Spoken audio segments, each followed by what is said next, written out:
I don't feel like I belong on this stage right now. Don't get me wrong, I'm excited to be here. In a time where I really needed change in my life, TED and TEDx Talks really helped me make that transition. Being able to come full circle today and stand on stage at this TEDx conference is truly a dream come true for me.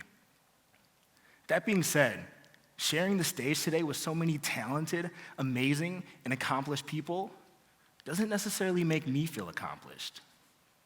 In fact, I kind of feel like a wannabe. It makes me feel like an imposter. Maybe you felt this way at some point in your life. Have you ever felt like a fraud? Are you ambitious in your career or business, but always feel like you're in over your head, trying to catch up to everyone else around you? Are you plagued by the sneaking suspicion that eventually you're gonna get found out? Someone's gonna realize that you actually don't know what you're doing. And they're gonna expose you for the fake and the phony that you really are. If you answered yes to any of these questions in your head, then you might have imposter syndrome. See, imposter syndrome is the inability to fully internalize your own success. It's what makes you feel like you're not talented enough, smart enough, or experienced enough, regardless of what you actually accomplish. I suspect that people in this crowd may feel imposter syndrome in varying degrees, but it burns brightest in people who are doing work that's deeply important to them.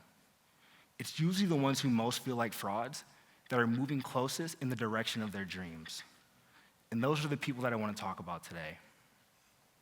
If you find yourself in this category, I have excellent news for you. The future belongs to the imposters. The frauds will inherit the earth.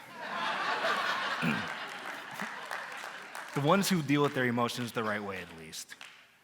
You see, on your way to becoming great, you're faced with two very distinct choices. You can try to alleviate those feelings by shying away from a challenge and finding something that's more safe, more secure, more certain. And that's what a lot of people do. On the other hand, you can act in spite of your feelings, lean into your fear, and apply for a job you don't think you're qualified for. Start a business you don't think you have enough experience to start. Write a book you don't think you're skilled enough to write. And live a life that terrifies you but excites you at the same time. This isn't anything new though, right? These two choices have pretty much always been the same.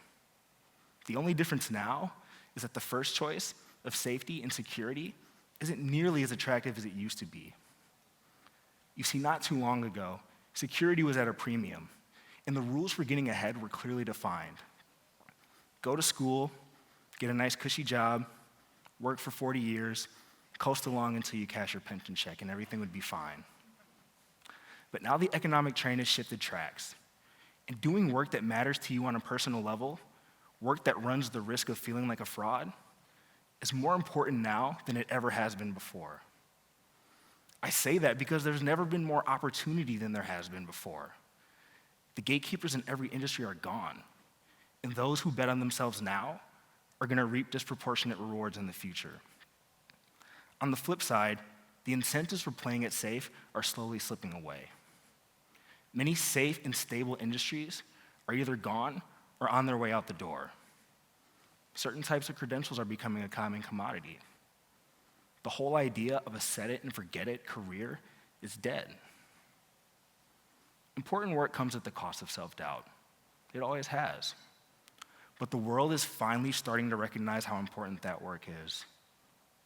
So in our new, connected, growing, and fast-paced economy and society, we're gonna need more frauds. We're gonna need more people who feel like imposters to step up to the plate. You see, back then, we didn't necessarily need people to face uncertainty. The entrepreneur, the artist, the person who deviated outside of the path laid out for them by society, these people were an obscure minority. But now in a time of growth and change where new businesses, industries, and job titles are popping up every second, we're gonna need more people to take that leap. I took that leap by getting on stage today. Part of me feels like a fraud who doesn't deserve to be up here. But the other part of me, the part I choose to listen to, knows this is exactly where I'm supposed to be. because stepping up to a challenge and facing uncertainty is what makes me feel like my true self. And that's the irony of it all. You're only a true imposter if you ignore the work you're meant to do in the life you're supposed to live. You're only a true fraud if you convince yourself that you're not talented enough or qualified enough to live how you want to live, because that's simply not true. The question remains, what do you do about all this? You want to join the rising ranks of frauds acting in spite of their feelings. How do you deal with these emotions? You focus on providing value for other people. Imposter syndrome, self-doubt, and feeling like a fraud, these all stem from your ego. They're a result of what happens when you focus on just yourself. But your lives matter to more people than just yourselves. When you fail to face uncertainty and shy away from challenges, you don't just rob yourself. You rob the rest of us. The world needs what you have to offer.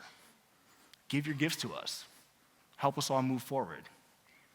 Sure, you might feel like a fraud the entire time, but deep down, you'll understand that you're living your truth. Thank you very much.